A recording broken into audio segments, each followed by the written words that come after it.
안녕하세요. 2019학년도 여름학기 명사특강 웹 및 앱 개발 도구의 활용 특강을 맡은 한병준이라고 합니다. 오늘 잘 부탁드리겠습니다. 먼저 저에 대한 소개를 드리고 그리고 본 콘텐츠를 진행을 해보도록 하겠습니다. 그래서 먼저 저에 대한 소개를 드리도록 하겠습니다. 저는 현재 고려대학교 전기전자전파공학부를 졸업을 하고 동대학원의 석박사를 이제 졸업을 하고 박사를 수료한 상태로 있습니다. 그리고 일본에서는 산업종합기술연구소의 방문연구원으로 재직을 하였고 고려대학교의 정보통신기술연구소에서 전문연구요원으로 재직을 하였습니다. 또 서울대학교의 융합과학기술대학원의 참여연구원으로 재직한 경험도 있습니다. 현재는 용인대학교의 컴퓨터과학과 초빙강의교원으로 재직 중에 있고 또 숭실대학교 전기공학과의 초빙교수로 있는 한편 여러 학교에서 강의를 진행을 하고 있습니다. 저의 연구 분야는 멀티미디어 정보검색 그리고 기계학습 기반의 피지컬 컴퓨팅이 되겠습니다. 자, 오늘 수업에서 다루게 되는 내용은 바로 웹 및 앱의 개발 도구의 활용과 관련된 내용이 되겠습니다. 그래서 여러분들께 어떤 도구들을 설명을 드리면 좋을까 고민을 하는데 최근의 트렌드를 반영을 하기 위해서 다음과 같은 한번 조사를 진행을 해보았습니다. 한번 화면을 보도록 하겠습니다. 네, 지금 보고 계시는 화면은 2018년에 가장 인기 있는 개발 환경입니다. 아직 2019년이 끝나지 않았기 때문에 작년도에 설문조사 결과를 인용을 하도록 하겠습니다. 설문조사를 진행한 곳은 개발자라면 누구나 다 잘 알고 있는 stackoverflow.com이라고 하는 사이트가 되겠습니다. 그래서 이 stackoverflow.com에서 실시한 설문조사에서 가장 인기가 있는 분야를 막론하고 인기가 있는 개발 환경이라고 하면은 현재 보시는 바와 같이 비주얼 스튜디오 코드라고 하는 환경이 인기 있는 환경으로 나타나 있습니다. 34.9%인데 여기에 나와 있는 수치는 중복 응답이 가능하기 때문에 여러 개발 도구를 가지고 개발을 진행하시는 분들 중에서도 거의 3분의 1 이상은 이런 도구를 사용하고 있다고 보시면 되겠죠. 다음으로 있고 있는 도구의 이름은 비주얼 스튜디오입니다. 공교롭게도 이 두 개의 도구가 모두 다 마이크로소프트사에서 나온 도구가 되겠고 위쪽은 프리웨어고 아래쪽은 상용 소프트웨어가 되겠습니다. 자, 세 번째와 네 번째 도구 같은 경우는 노트패드 플러스플러스라고 하는 메모장 에디터가 있습니다. 그래서 텍스트 에디터라고 부르게 되겠고요. 개발 환경으로 당당히 3위의 순위에 올라 있습니다. 네 번째로는 서블라임 텍스트. 다섯 번째는 여러분들께서 리눅스나 유닉스 환경 다루시다 보면은 한 번쯤 접하게 되시는 vim이라는 환경이 있습니다. 그리고 여섯 번째, 일곱 번째는 서로 비슷한 도구인데 인텔리제이 그리고 안드로이드 스튜디오가 차지를 하고 있죠. 이클립스는 여러분들께서 자바 개발 환경이라면 한 번쯤 접하게 되시는 환경이 아닌가 싶습니다. 네, 그 외에도 정말 다양한 개발 환경들이 이렇게 순위를 당당하게 차지를 하게 되었습니다. 조금 더 세분화해서 살펴보도록 하겠습니다. 웹 개발자의 관점에서 인기 있는 개발 환경은 단연코 비주얼 스튜디오 코드로 지정이 되어 있는 것을 알 수 있습니다. 다음으로 비주얼 스튜디오가 되겠고요. 이 두 가지 환경 중에서 비주얼 스튜디오는 특히 .NET, ASP.NET이라든가 하는 개발 환경에 특화가 되어 있습니다. 근데 비주얼 스튜디오 코드 같은 경우는 대부분의 랭귀지들을 다 지원을 하고 있습니다. 딱히 웹 개발에만 사용이 되지 않음에도 불구하고 웹 개발자들이 가장 선호하는 도구로 순위에 올라 있습니다. 그리고 노트패드 플러스 서블라임 텍스트. 아까 전에 순위와 사실상 거의 차이가 없는데 인텔리제이가 조금 순위가 높은 것을 알 수가 있습니다. 거의 대동소이한 것을 확인해 볼 수가 있죠. 다음으로 모바일 개발자의 관점에서 알아보도록 하겠습니다. 우리가 보통 모바일 개발을 하면은 크게 두 가지 개발 환경을 생각을 하게 됩니다. 첫 번째는 안드로이드 개발 환경이 되겠고요. 그다음 두 번째는 iOS 개발 환경이 되겠습니다. 그래서 안드로이드를 개발을 할 수가 있는 안드로이드 스튜디오가 거의 절대적인 1위 순위를 차지하고 있습니다. 56.6%이기 때문에 모바일 개발자라면은 절반 이상이 항상 고려를 하고 있는 개발 환경이라고 볼 수 있겠습니다. 의외인 것은 비주얼 스튜디오 코드도 상당히 높은 순위에 올라 있는 것이죠. 엑스코드는 맥 환경에서 개발을 하기 위한 그런 이제 편집 도구이자 프로젝트 관리 도구가 되겠습니다. 자, 그렇기 때문에 모바일 개발자의 절대 다수는 안드로이드 스튜디오와 엑스코드를 반드시 사용을 하고 있고 또 부가적으로 비주얼 스튜디오 코드도 사용을 하고 있는 것을 알 수가 있습니다. 자, 우리가 오늘 다루지는 않지만은 시스템의 관리자라든가 또는 데브옵스, 즉 개발과 운영을 동시에 하시는 분들 같은 경우에는 Vim을 절대적인 순위로 꼽고 있습니다. 왜냐하면 시스템 관리자들 특성 같은 경우에는 그래피컬 환경에서 유지 보수를 진행하지 못하는 경우가 많습니다. 그렇기 때문에 이렇게 Vim이 당연히 절대 다수의 지지를 받을 수밖에 없고요. 조금 이따가 설명하겠지만 빔의 여러 경쟁 텍스트 에디터 도구 혹은 개발 도구들이 있습니다. 그것들은 현재 순위에 보이지는 않는 것을 볼 수가 있습니다. 그런데 의외인 것은 비주얼 스튜디오 코드가 마찬가지로 2위에 올라 있습니다. 이렇게 마이크로소프트의 도구임에도 불구하고 시스템 운영에서 널리 사용이 되고 있는 것은 굉장히 특이한 사항이 아닐 수가 없습니다. 그렇기 때문에 여러분들께서는 이런 개발 도구에 어떤 트렌드가 있는지 확인을 하시고 왜 이렇게 사용이 되는지 아실 필요가 있을 것입니다. 나머지 순위는 거의 비슷하기 때문에 따로 추가적으로 설명을 하지는 않도록 하겠습니다. 자, 그러면 지금까지 제가 다양한 개발 도구들의 순위를 설명을 드렸습니다. 오늘 이렇게 특강을 시작하기 전에 제가 개발 도구를 하나하나 설명드리기에 앞서서 순위부터 말씀드리는 것은 여러분들께서 오늘 특강 수업을 들으시고 어떻게 우선순위를 정해서 앞으로 나만의 개발 도구, 내가 익숙해져야 하는 개발 도구를 선택하는지 하나의 어떤 방향성을 제시를 하기 위함입니다. 자, 그런데 이제 우리가 순위를 살펴보니까는 몇 가지 도구들은 반드시 살펴봐야 될 것 같다는 생각이 들었습니다. 특히 개발자의 4분의 1, 적어도 5분의 1 이상의 관심을 가지고 있는 도구들은 여러분들께서 학부 과정 또는 대학원 과정 등에 계실 때 반드시 습득을 하셔야 되는 그런 개발 도구들이 되겠죠. 그래서 그런 개발 도구들을 모두 일일이 실행을 하고 시뮬레이션을 할 수 있는 시간은 충분히 있지는 않지만 그러한 개발 도구들이 어떤 특징들을 가지고 어떻게 활용이 되고 있는지 개략적으로 살펴보는 시간을 가져볼 것입니다. 굳이 다음과 같이 구분을 할 수는 있는데요. 그런데 제가 이제 오늘 설명을 드릴 때에는 웹과 앱이라고 하는 경계로 설명을 드리지는 않을 것입니다. 그럼에도 한번 제가 구분을 해본다면 다음과 같이 구분을 해볼 수는 있을 것 같습니다. 세 가지로 구분을 해봤습니다. 웹 개발 도구가 있고 또 앱 개발 도구가 있고요. 그리고 개발 도구의 활용으로 저는 구분을 해서 여러분들께 은연중에 설명을 드릴 것입니다.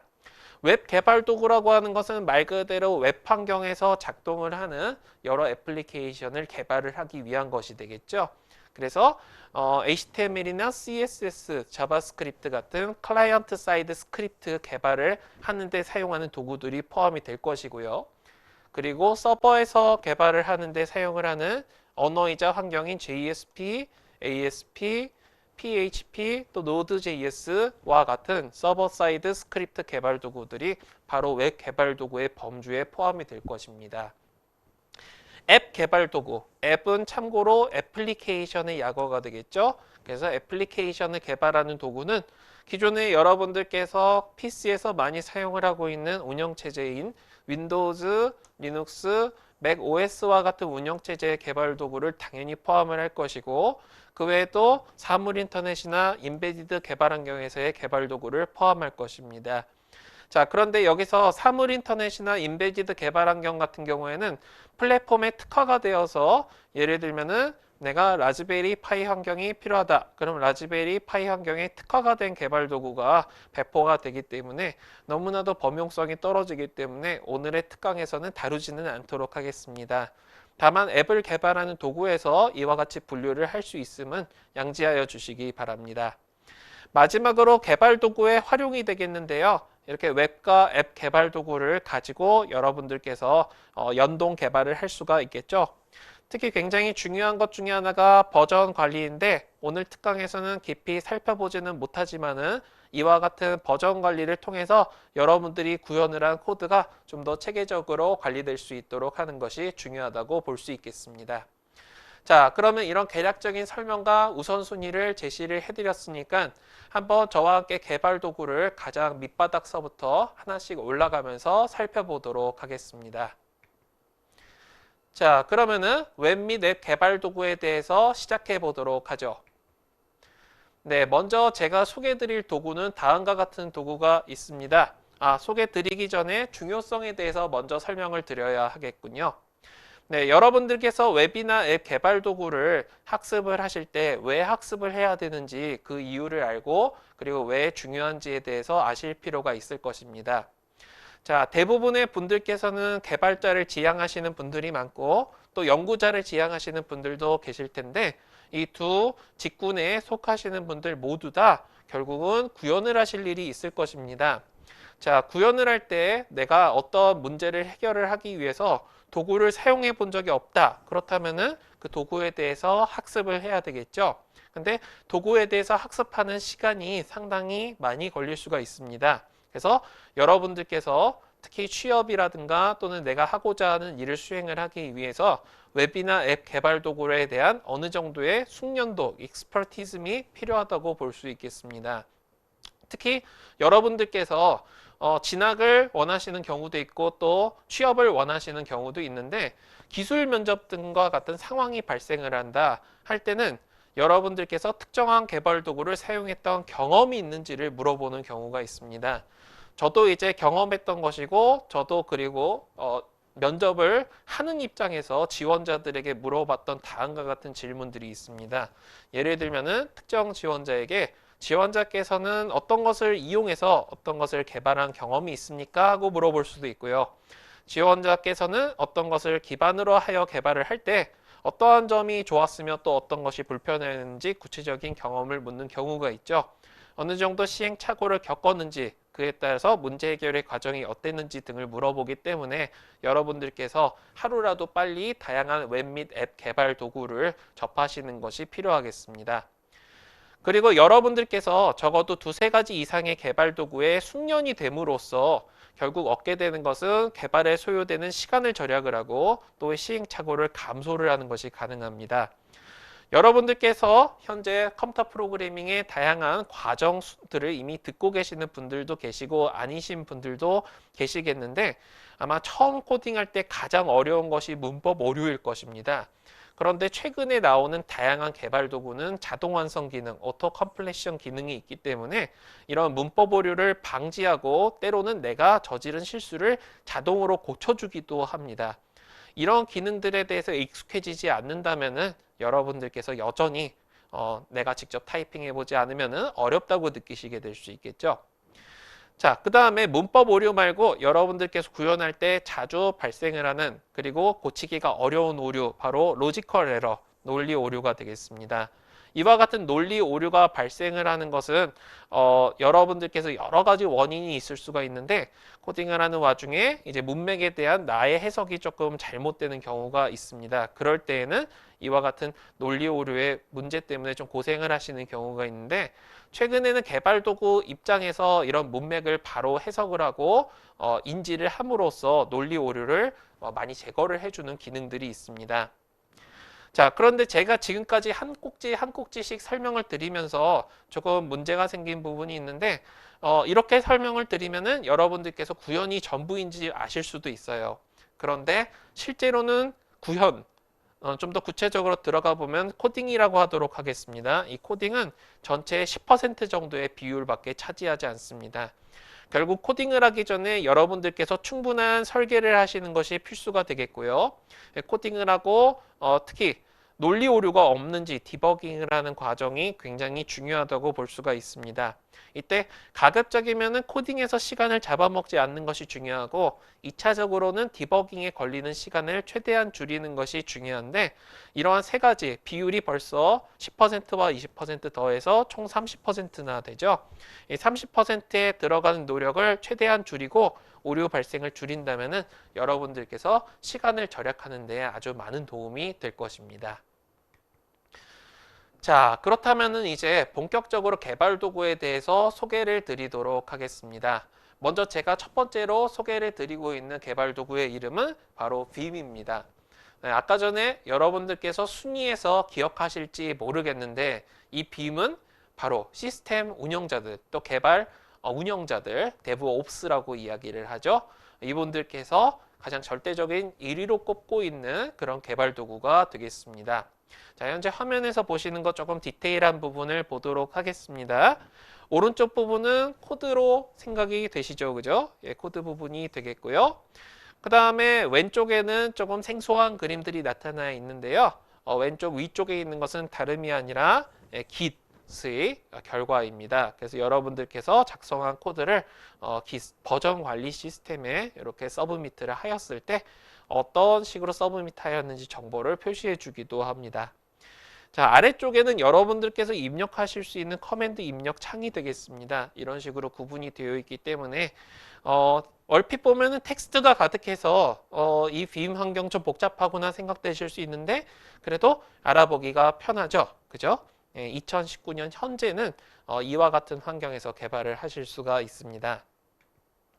자, 이 빔에 대해서 설명을 드리도록 하겠습니다. 빔은 VI improved 이걸 VI라고 이제 읽습니다. 그래서 VI improved라고 하는 것의 약어가 되겠고요. 그럼 두 번째 improved에서 M을 따온 것이라고 보시면 되겠습니다.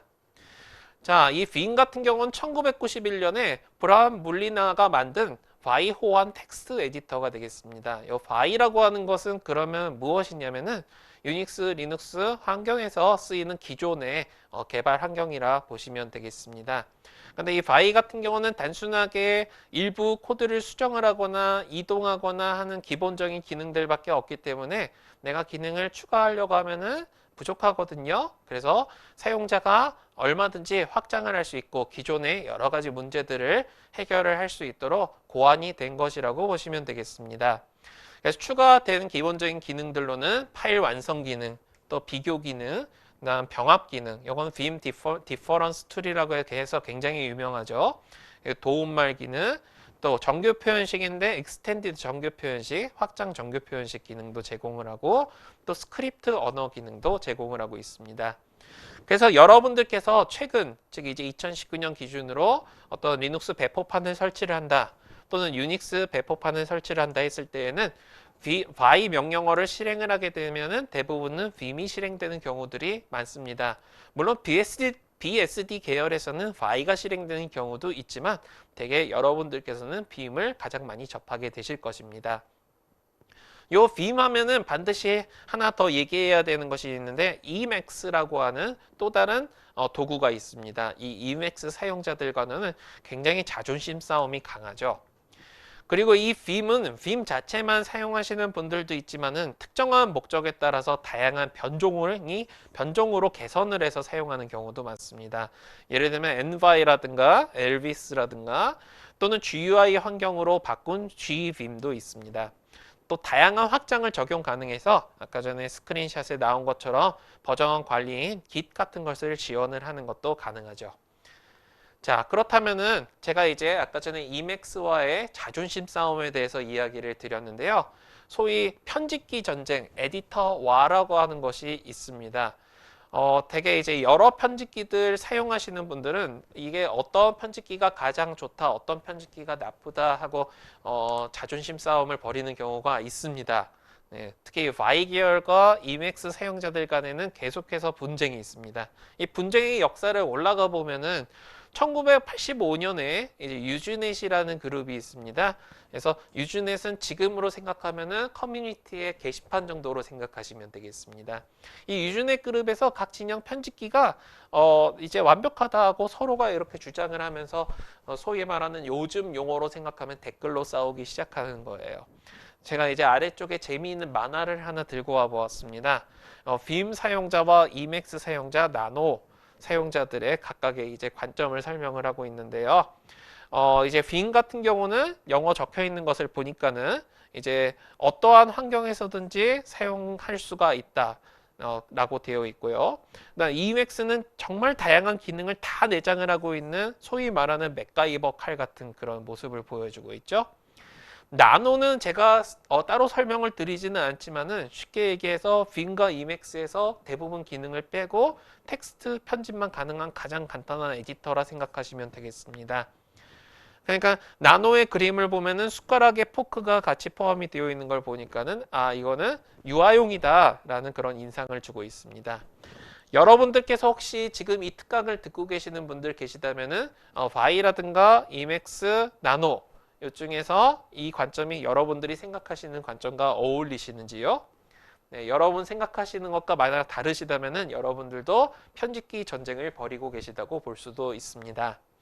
자, 어쨌든 간에 이런 다양한 관점으로 소개를 하고 있고, 다만 이제 우리가 학교뿐만 아니라 실제 개발 환경 또 시스템 운영 환경에서 많이 접하게 되는 그런 편집기는 바로 빔이 되겠습니다. 그래서 저는 이제 빔을 위주로 설명을 드리도록 하겠습니다. 자, 다음으로는 노트패드 플러스 플러스라고 하는 개발 도구를 한번 설명을 드리고 싶습니다. 아까 빔 같은 경우는 사실 유닉스, 리눅스를 위한 개발 도구가 되겠습니다. 그렇다면 여러분들께서 궁금하시는 것은 윈도우 환경이라든지 맥 환경에서는 그런 개발 도구가 없는지 좀 궁금하실 것 같아서 소개를 해봅니다. 자, 노트패드인데 뒤쪽을 보니까 플러스 플러스라고 하는 기호가 붙어 있습니다. 화면을 보니까 여러분들께서 평소에 보시던 워드 프로세서와 크게 다를 바가 없습니다.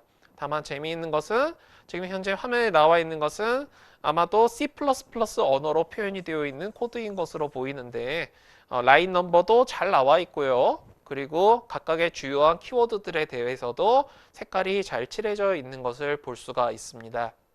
그러니까 C++와 같은 언어 개발에도 사용을 할 수 있다는 뜻이 되겠죠. 자, 그 다음에 오른쪽에는 플러그인 매니저라고 하는 창이 나타나 있습니다. 조금 잘 안 보이시겠지만은 이해 부탁드리고요. 그런데 플러그인이라고 하는 것은 내가 가지고 있는 어떤 도구에 추가적으로 또 설치를 하는 앱 내부의 추가 설치 도구가 되겠습니다. 이런 기능이 제공되는 것으로 보아서 다양한 확장 기능을 설치해서 내가 사용을 할 수 있겠구나 라는 생각이 들 것 같습니다. 자, 그렇다면은 한번 이 노트패드 플러스 플러스가 가지고 있는 특징들을 살펴보도록 하겠습니다.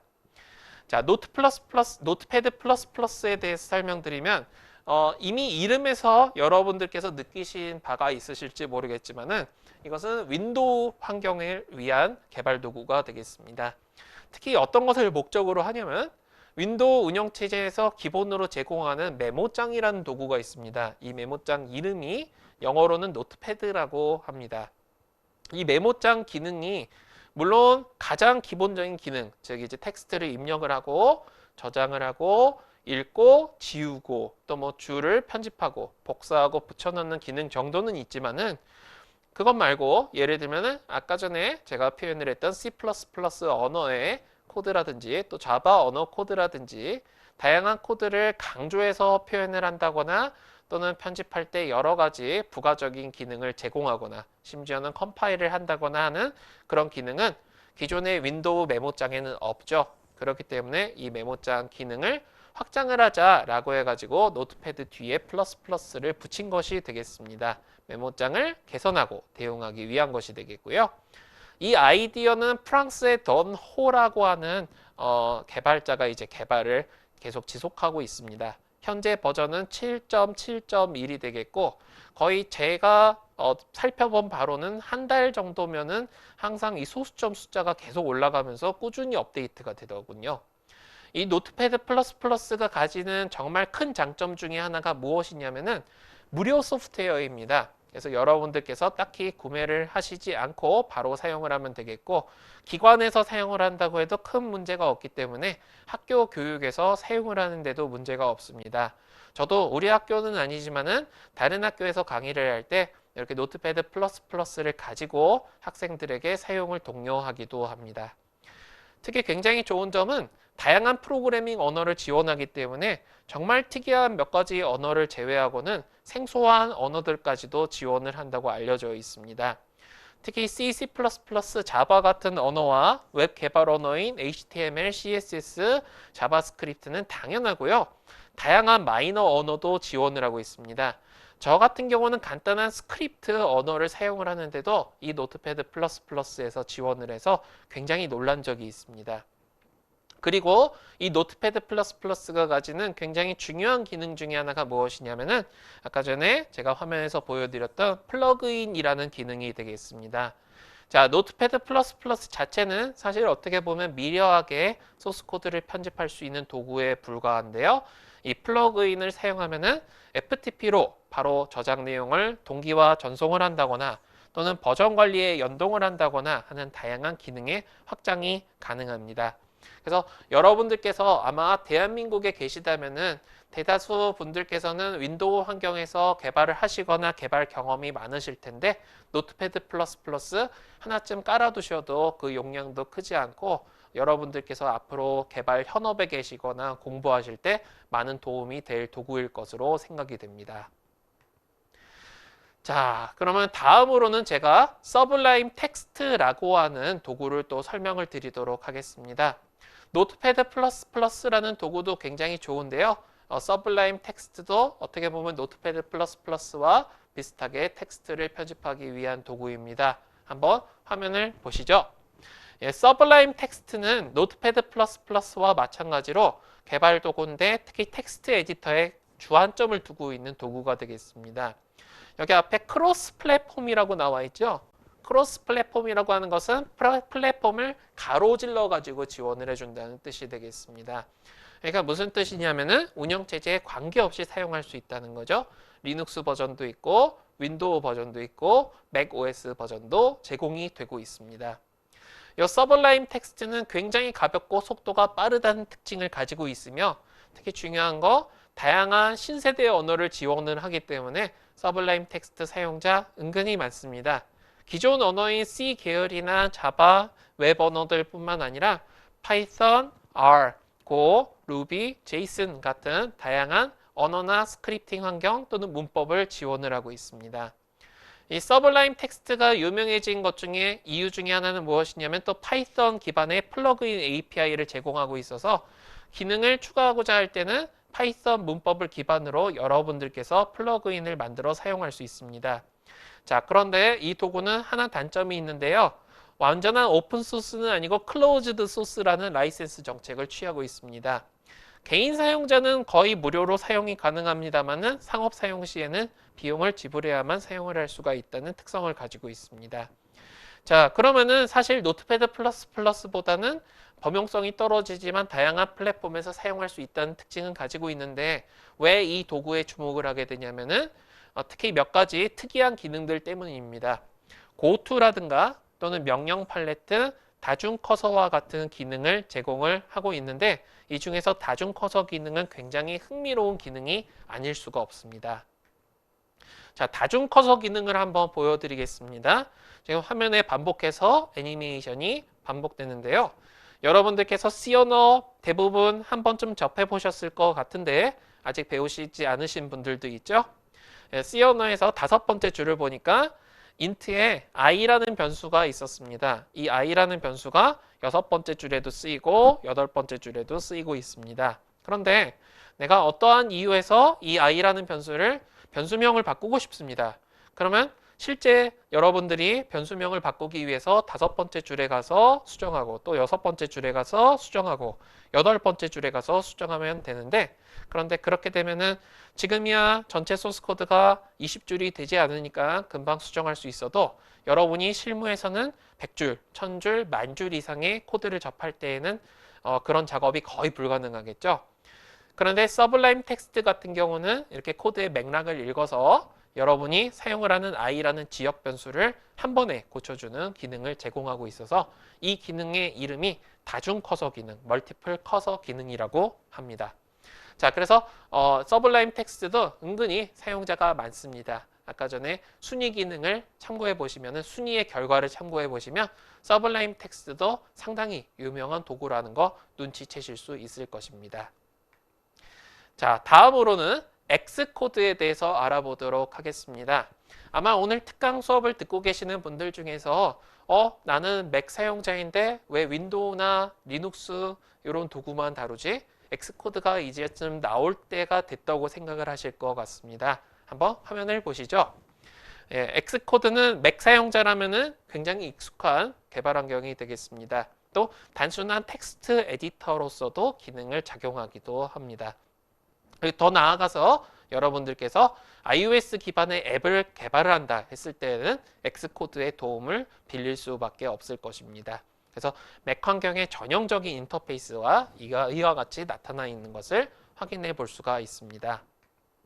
자, 이 엑스코드에 대해서 설명을 드리면은 네, 아까 전에도 말씀드렸지만은 애플의 macOS를 위한 개발 도구가 되겠습니다. 그래서 iOS나 watchOS, tvOS 개발 전용의 IDE는 나중에도 한번 설명드리겠지만 통합 개발 도구 Integrated Development Environment가 되겠습니다. 이 엑스코드는 지속적으로 버전업을 하고 있기 때문에 2019년 6월에는 최신 버전이 10.2라고 알려져 있습니다. 아마 제 특강 수업을 들으실 때에는 조금 더 버전업이 되고 있을지도 모르겠습니다. 컴파일러는 애플의 LLVM 클랜 컴파일러를 사용하고 있고 LLDB 디버거를 기반으로 하고 있고요. 그리고 특히 중요한 거 코코아 프레임워크 디자인 도구를 하는 데 있어서 굉장히 중요한 역할을 차지한다고 알려져 있습니다. 거의 유일한 디자인 도구라고 보아도 되겠죠. 그리고 엑스코드는 초반에는 서브 버전이라고 하는 약간 오래된 버전 관리 시스템만 제공을 하였는데 요즘은 분산 버전 관리 시스템인 Git 요거 사용하는 게 당연히 대세가 되고 있죠. 그래서 Git 기반의 버전 관리 또한 제공을 하고 있다는 것이 굉장히 중요한 특징이 되겠습니다. 그래서 여러분들께서 여러 플랫폼에서 개발을 진행을 하실 때 맥 기반으로 개발을 하신다. 그러면 당연하지만은 엑스코드를 고려하실 수밖에 없을 것입니다. 자, 그렇다면 이제 한번 다음으로는 좀 상용 소프트웨어 한번 가보도록 하겠습니다. 상용 소프트웨어, 상용 개발 도구라고 하면은 반드시 이것을 꼽아야 하고, 그리고 제가 오늘 소개를 드렸던 순위에서도 상당히 높은 곳에 랭크가 되어 있는 도구 이름이 있습니다. 바로 무엇이냐면은 비주얼 스튜디오가 되겠습니다. 비주얼 스튜디오 하면은 여러분들께서 한 번쯤 접해보신 분들 많으실 것으로 생각됩니다. 혹은 한 번도 접해보지 않으시더라도 컴퓨터 소프트웨어를 공부를 하신다면은 앞으로 자주 접하게 되실 내용이 아닌가 싶습니다. 자, 한번 그 개요를 살펴보도록 하겠습니다. 먼저 비주얼 스튜디오 하면은 개발 회사는 마이크로소프트가 되겠습니다. 마이크로소프트에서 개발한 통합 개발 환경이 되겠습니다. 최초의 비주얼 스튜디오는 1997년에 릴리스가 되었습니다. 그래서 버전은 5.0으로 시작을 하였고요. 2019년 현재는 비주얼 스튜디오 2019라고 하는 연도 네이밍이 붙어 있고 실제의 버전 정보는 16.0입니다.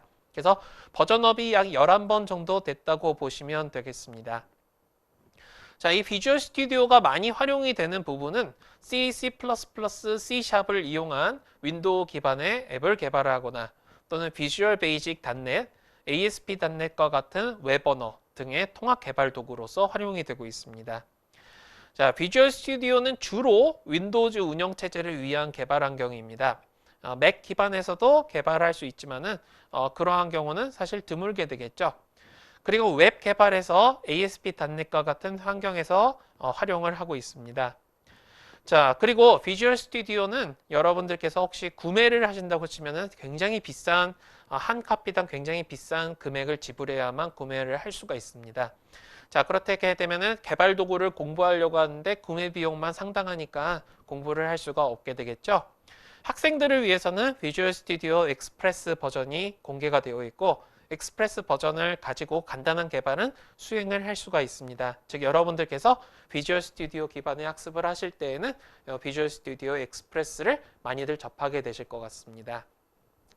자, 그렇다면 비주얼 스튜디오는 굉장히 평범한 그냥 마이크로소프트의 개발 도구냐 하고 생각하실 수가 있는데 특히 올해부터 비주얼 스튜디오는 굉장히 눈부신 변화를 가지고 있습니다. 다음의 변화들을 한번 살펴보도록 하겠습니다. 먼저 첫 번째로 검색 기능이 되겠습니다. 우리가 이제 비주얼 스튜디오에서 많이 활용을 하는 것 중에 하나는 무엇이냐면은 소스 코드가 수십 개가 있어요. 그 수십 개가 있는 코드 내부에서 내가 어떤 특정한 키워드, 특정한 뭐 함수, 메소드 이런 것들을 찾아가지고 수정을 하거나 또는 뭐 단순히 찾아서 열람을 하거나 하는 경우들이 있습니다. 그때 사용을 하는 검색 도구가 있습니다. 그 검색 도구가 굉장히 향상이 되어서 이제 소스 코드가 많더라도 굉장히 효율적으로 빠르게 찾아서 그 추천 결과를 보여주는 식으로 검색 기능의 향상이 있었습니다. 자, 그리고 여러분들께서 또 하나 자주 하시는 것 중에 하나가 무엇이냐면은 코드의 리팩터링이 되겠습니다. 리팩터링은 정말 다양한 리팩터링 기술들이 있을 수가 있는데 지금 여러분들께서 보고 계시는 오른쪽 화면은 리팩터링 중에서도 변수명 리팩터링 하는 부분이 되겠습니다. 그리고 연산자도 리팩터링을 해주고 있죠. Food is healthy라고 하는 변수가 있는데 그 앞에 not 연산자가 있었고 또 or 연산자가 있는데 not or를 하는 것보다는 and 연산자로 바꿔주는 것이 더 효율적이라고 추천을 해주고 있죠. 이렇게 되면은 논리 연산의 횟수가 줄어들기 때문입니다. 이러한 추천을 해주는 것이 바로 비주얼 스튜디오 2019에서의 하나의 특징이라고 볼 수 있습니다. 다음으로는 인텔리 코드인데 이 인텔리 코드는 비주얼 스튜디오뿐만 아니라 이후에 제가 소개를 하는 비주얼 스튜디오 코드에서도 다루게 되는 굉장히 중요한 기능이 되겠습니다. 이 인텔리 코드는 GitHub에 공개가 되어 있는 오픈 프로젝트 2000개를 기계학습으로 학습을 해서 그래서 코드의 패턴을 학습해 둔 것입니다. 그러면 학습해서 어떤 것에 사용을 하냐면 내가 직접 개발을 하려는 상황이 되면은 권장사항을 자동으로 추천을 해주는 그런 시스템이 됩니다. 정말 대단한 시스템이 아닐 수 없습니다. 내가 예를 들면은 변수를 선언하려고 하는데 그 변수 선언에 적합한 이름을 바로 추천을 해준다거나 하는 것들이 가능하다는 거죠. 또 문맥 인식, 컨텍스트 인식의 코드 완성본을 제공을 하고요. 여러분들 종종 공동 작업을 하다 보면 굉장히 힘든 부분 중에 하나가 무엇이냐면은 팀의 패턴이나 스타일을 준수를 해야 되는데 특정 개발자는 예를 들면 나는 탭을 4칸을 쓰고 싶어 또는 뭐 8칸을 쓰고 싶어 이런 자기 고집이 있는 경우들이 있죠. 이런 팀의 패턴이나 스타일을 준수할 수 있도록 안내를 해주고 자동으로 조정해주는 기능까지 추가가 되어 있다고 합니다. 또 찾기 어려운 코드 문제를 발견해내는 능력. 이것은 논리 오류인데 인간의 눈으로는 잘 발견 못하는 그런 문제들이 있죠. 이런 것들을 찾아서 개발자에게 이것을 고쳐주거나 고치는 것을 추천해주는 기능이 제시가 되고 있습니다. 그리고 특히 중요한 영역으로 자동으로 주의를 끌어줌으로써 코드 리뷰 단계에서 집중을 보조하는 기능도 존재를 하고 있습니다. 정말 대단한 기능이 아닐 수가 없습니다. 자, 그리고 인텔리 코드 예시를 한번 그럼 보도록 하겠습니다. 지금 보니까 이렇게 바나나 데이타임이라고 하는데 지금 보니까 시간으로 now가 자동으로 추천이 되고 있습니다. it 하고 나서 바나나 하고 바로 변수도 추천이 되는 것을 볼 수가 있습니다. 네. 한번 반복해서 보시면은 사실 우리가 직접 타이핑을 하지 않기 때문에 여러분이 그다지 느껴지지 않는 부분도 있을 수가 있는데 다음에 내가 이렇게 메서드를 호출을 하거나 생성자를 호출을 할 때 그때 변수가 자동으로 추천이 되는 것은 정말 시간을 절약하는 귀중한 기능이 아닐 수가 없습니다. 그래서 이런 기능들이 인텔리 코드에 삽입이 되어 있다고 합니다. 자, 다음으로 비주얼 스튜디오 2019의 특징 중에 개선된 디버그 기능이 있습니다. 디버그 기능 중에서도 특히 라인 기반의 디버그가 아니라 데이터, 변수에 기반을 한 디버그 기능을 가지고 있어서 변수를 좀 더 잘 추적을 할 수 있도록 합니다. 그래서 데이터 중단점이라고 하는 개념으로서 이것을 사용을 할 수 있는데 현재 보이고 있는 데몬스트레이션이 바로 데이터 중단점의 사용 예시가 되겠습니다. 자, 특히 디버그하는 동안에 검색하는 기능이 있어서 여러분들이 디버그하는 도중에 어떤 변수를 찾거나 또는 특정한 값을 찾거나 하는 것들이 가능합니다. 그래서 디버그 할 때 예를 들면은 특정한 값이 실제 메모리에 들어가 있는지 특정한 변수가 존재하는지를 찾기 위해서 모든 변수들을 헤집고 다니거나 지역 변수들을 하나씩 열어보는 그런 불편한 점을 이제는 없어도 되는 거죠. 그래서 디버그 할 때 시간을 상당히 절약할 수 있는 기능이 아닐 수가 없습니다. 자, 다음으로 소개해드릴 도구는 이클립스라는 도구가 되겠습니다. 아마도 여러분들께서 컴퓨터 소프트웨어 학과에서 객체지향 프로그래밍 수업을 수강을 하신다면은 이 이클립스는 한 번쯤 접하실 그런 도구가 아닌가 싶습니다. 자, 화면을 보고 계실 텐데요. 이 이클립스 도구는 자바 개발자라면 반드시 접하는 도구 중에 하나라고 볼 수 있습니다. 왜냐하면 이클립스의 주 개발 언어, 지원 언어가 바로 자바이기 때문입니다. 한번 특징을 알아보도록 하겠습니다. 예, 이클립스는 자바에 기반을 하고 있는 통합 개발 환경 IDE가 되겠습니다. 2001년에 개발이 시작되어서 공개가 되었고요. 현재는 4.1 버전이 최신 버전이고 아마 조만간 한 번 더 버전업이 있을 것으로 예상이 됩니다. 윈도우즈나 리눅스, 맥OS 등 운영체제에 관계없이 다양한 플랫폼에서 이용 수정이 가능하고 또 재배포가 가능하다는 특성을 가지고 있습니다. 특히 이클립스 사용자들이 놀라는 것 중에 하나는 무엇이냐면 그냥 압축을 풀어서 바로 사용할 수 있다는 것이 놀랍다고 합니다. 자, 자바나 C, C++ 같은 다른 언어들도 지원을 하고 있고 여기는 나와 있지는 않지만은 과거에는 안드로이드 개발 환경까지도 지원을 하곤 하였습니다. 그리고 이클립스를 사용할 때 정말 중요한 특징 중에 하나가 무엇이냐면은 여러 프로젝트를 동시에 열어서 작업을 하는 것이 가능합니다. 예를 들면은 클라이언트 앱과 서버 앱을 동시에 개발을 할 때는 굉장히 유용한 기능이 아닐 수가 없습니다.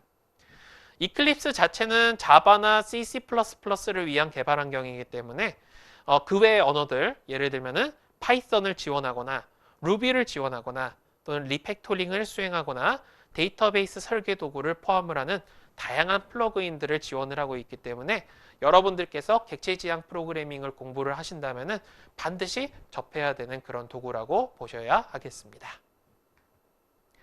자, 다음으로 소개해드릴 도구는 인텔리J 아이디어가 되겠습니다. 자, 이클립스 다음에 바로 이 도구를 설명드리는 이유는 무엇이냐면은 최근에 자바 개발자들이 이 인텔리J 아이디어로 개발을 옮겨가고 있기 때문에 그렇습니다. 자, 마찬가지로 지금 여러분들께서 보고 계시는 코드는 무엇이냐면은 자바 기반의 코드가 되겠습니다. 네, 자바 개발자들이 인텔리J 아이디어로 개발을 할 때 조금 더 변수의 식별이라든가 또는 자동 완성 기능 등에서 굉장히 편리함을 느낀다고 합니다. 한번 특징을 알아보도록 하겠습니다. 자, 먼저 이 인텔리J 아이디어는 JetBrains라고 하는 회사가 있습니다. 이 회사에서 개발을 한 통합 개발 환경이 되겠고요. 정말 재미난 사실인데 자바 스윙 기반으로 개발이 되어 있습니다. 되게 자바 스윙이라고 하면은 자바에서 다루는 GUI 환경이고 자주 많이 안 쓰인다. 그렇지만은 크로스 플랫폼을 지원한다 정도는 알고 계실 텐데요. 그런데 이와 같이 메인 개발 도구, 개발 기반으로 적용이 되어 있다는 것은 굉장히 흥미로운 일이 아닐 수가 없습니다. 자, 윈도우, 리눅스, 맥 OS 같은 운영체제는 그렇기 때문에 당연히 지원을 할 수밖에 없겠죠. 자, 이 인텔리J 아이디어가 최근에 떠오르고 있는 이유 중에 하나는 무엇이냐면은 편리하게 코드를 완성할 수 있고 리팩토링 또한 굉장히 쉽다는 점이 되겠습니다.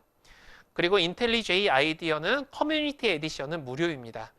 우리가 여기서 다루진 않지만 MySQL과 같은 데이터베이스와 약간 비슷한 전략을 취하고 있다고 보셔도 되겠습니다. 그리고 학생용 버전도 따로 존재를 하고 있기 때문에 무료입니다.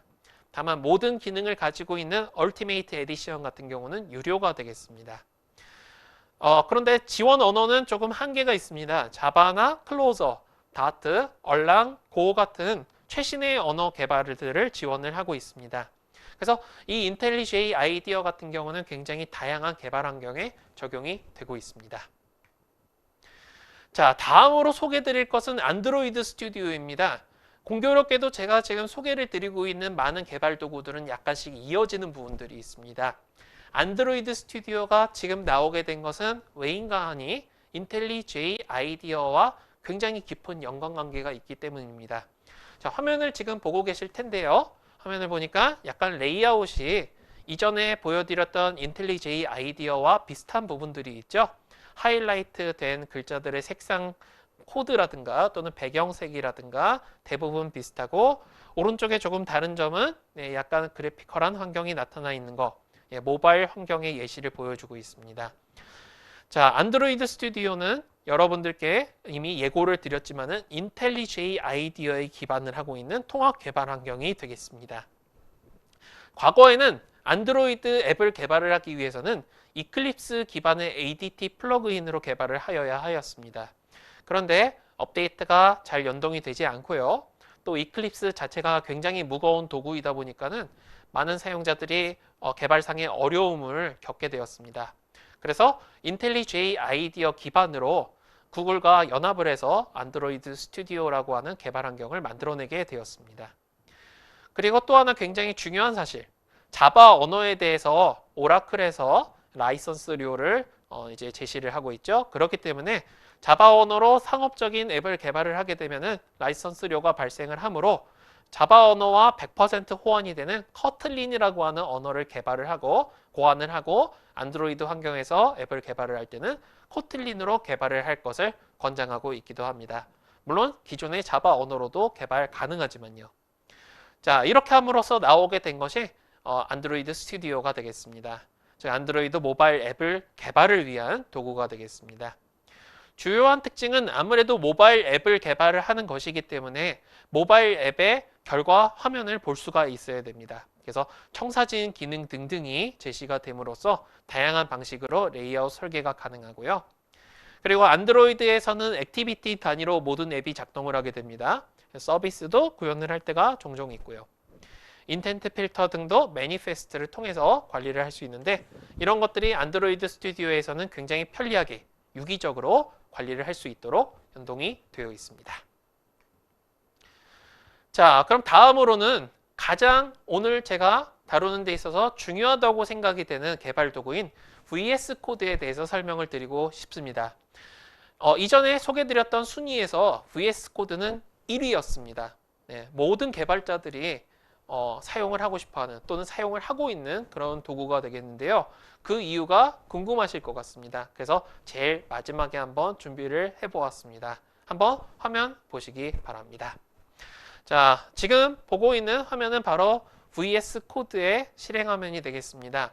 아이콘을 추가하는 기능이 되겠고 이 아이콘을 추가하는 기능은 이 VS 코드의 개발 팀에서 공식적으로 배포를 하고 있는 일종의 플러그인이 되겠습니다.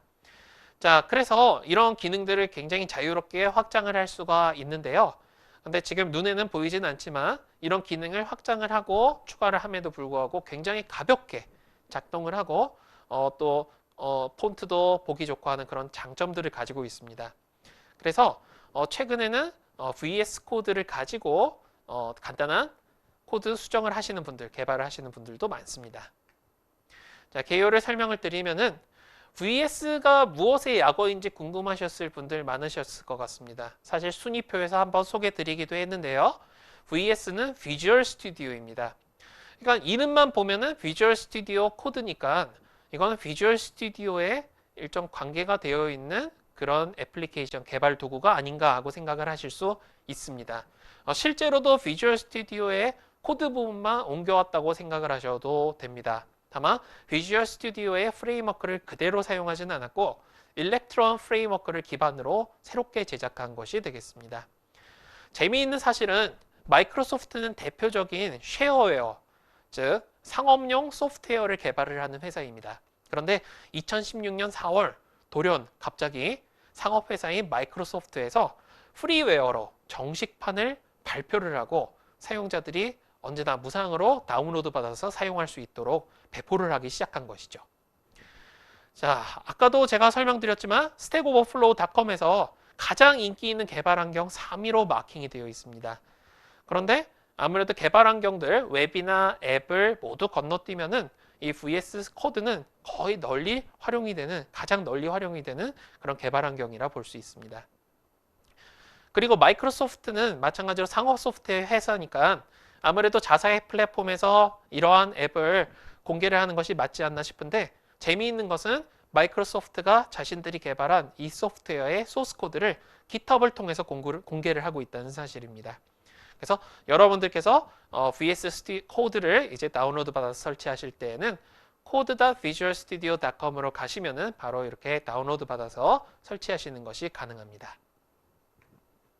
자, VS 코드는 특징들이 몇 가지가 더 있기 때문에 좀 더 설명을 드리도록 하겠습니다. 자, 먼저 이전에 제가 한번 설명을 드렸던 인텔리센스 기반의 문법 강조 및 자동 완성 기능을 가지고 있고요. 또 편집기에서 직접 코드를 디버깅하는 기능도 가지고 있습니다. 그리고 git 명령 빌트인이 내장이 되어 있기 때문에 버전 관리를 하기 위해서 git 관련 플러그인을 따로 설정을 하거나 하는 작업이 필요 없이 앱 내부에서 바로 git 관련 설정을 하고 그리고 프로젝트를 git에 연동을 시키는 것이 가능해졌습니다. 자, 뛰어난 확장성을 가지고 있기 때문에 다양한 플러그인을 가지고 또 커스터마이징을 할 수 있다는 것은 굉장히 중요한 특징이라고 볼 수가 있게 되겠죠. 그리고 다양한 프로그래밍 언어를 지원을 하고 있습니다. C나 C++, 자바, 그리고 웹 언어는 당연히 지원을 하고 있고요. 그 외에도 제가 열거하지 않은 다양한 언어들, 특히 다양한 스크립트 언어들도 지원을 하고 있다는 것이 중요한 특징이 되겠습니다. 크로스 플랫폼을 지원하고 있는 것도 굉장히 흥미로운 부분입니다. 마이크로소프트는 자신들의 운영체제인 윈도우 생태계를 만드는 데 집중을 할 것 같은데 그런데 윈도우뿐만 아니라 리눅스, 맥 OS에서도 사용을 할 수 있도록 크로스 플랫폼 지원이 일반화가 되어 있습니다. 단 윈도우 환경에서는 조금의 특혜를 부여하고 있는데 다이렉트 라이트 기반의 폰트 렌더링을 지원해서 개발하시는 분들이 좀 더 미려한 폰트를 볼 수 있도록 배려하고 있기도 합니다. 자, 그러면 이상으로 오늘의 특강 내용을 한번 정리해 보도록 하겠습니다. 자, 오늘 특강 내용에서 정말 여러 가지 내용을 다루는데 제가 어떻게 보면은 개발 환경들을 이것저것 설명을 드리면서 여러분들께 초점을 잘 맞춰드리지 않은 것 같아가지고 여러분들께서 개발 환경에 이렇게 다양한 개발 환경들이 있다는 사실을 보면서 어떤 것에 주안점을 둬야 되는지 약간 방향을 잡아드리고 오늘의 특강을 마무리 짓도록 하겠습니다. 먼저 첫 번째로는 여러분들께서 개발 환경을 다양하게 사용을 하실 수가 있는데 2019년 현재는 이런 개발자들의 구현 시간을 최대한 단축을 시키고 그리고 오류를 줄이기 위한 다양한 기능이 내장이 되어 있는 개발 도구들이 출시가 되고 있습니다. 그렇기 때문에 이런 개발 도구에 관심을 가지실 필요가 있고 그런데 개발 도구들이 비용이 발생하는 것에 대해서 걱정이신 분들이 계실 것 같습니다. 아까 VS 코드도 상업 소프트웨어의 대표적인 회사인 마이크로소프트에서 무료로 이와 같이 많은 개발자들이 사용을 할 수 있도록 공개를 하고 있죠. 대부분의 개발 도구는 2019년 현재 거의 무료로 풀려 있습니다. 그렇기 때문에 여러분들께서 자신에 맞는 그리고 많은 개발자들이 사용을 하는 다양한 개발 도구를 하루빨리 입수를 하셔서 경험하시는 것이 필요하겠습니다. 경험 이야기가 나와서 말인데요. 개발자나 취업 준비생들 같은 경우는 다양한 도구를 경험하고 숙련을 하는 것이 필수입니다. 특히 경험만 하시는 것은 조금 무리이고요. 내가 어느 정도는 다룰 수 있다. 스킬을 갖추고 있다. 숙련을 하시는 것이 중요하기 때문에 이렇게 개발 도구를 잘 다룰 수 있으셔야 됩니다. 특히 구현 능력을 향상하시고 제가 아까도 한번 말씀드렸지만은 개발 실무 면접에서 이런 경험들을 전달을 하고 여러분들의 숙련도를 어필을 하는 데 있어서는 개발 도구를 다뤄보시는 것이 가장 중요하다고 볼 수 있겠습니다. 마지막으로 말씀드리고 싶은 것은 앞으로 새로운 언어나 새로운 개발 패러다임이 계속해서 등장할 것입니다. 예를 들면 중간에 설명드린 바가 있지만 자바에 대한 라이선스료가 생기기 시작하면서 안드로이드 진영은 코틀린이라고 하는 개발 언어가 생겨나게 되고 코틀린으로도 개발이 진행이 되고 있죠. 네, 이런 다양한 개발 도구가 계속해서 나타날 수밖에 없습니다. 개발 언어가 나타날 때마다 그에 적합한 개발 도구가 필요하기 때문입니다. 또 그에 걸맞는 생태계가 필요하기 때문입니다. 그래서 기존의 개발 도구뿐만 아니라 여러분들께서 사소하더라도 새로운 개발 도구가 나온다. 개발자 직군들이 이렇게 많은 관심을 가진다 할 때는 그러한 개발 도구에 관심을 기울이시고 사용을 해보시는 것이 필수가 되겠습니다. 자, 이상으로 웹 및 앱 개발 도구의 활용에 대해서 특강을 진행을 하였습니다. 여러분들께서 아마 여러 개발 도구들 고려를 하고 계실 것 같은데 자신에게 맞는 도구 그리고 앞으로 여러분들께서 경험을 하시고 또 숙련을 쌓아야 되는 중요한 개발 도구를 선별하시고 또 남은 기간 개강을 하기 전까지 열심히 노력을 하셔서 여러분들만의 강점을 한번 키워보시기를 바라면서 오늘 특강 마무리 짓도록 하겠습니다. 오늘 수고 많으셨습니다.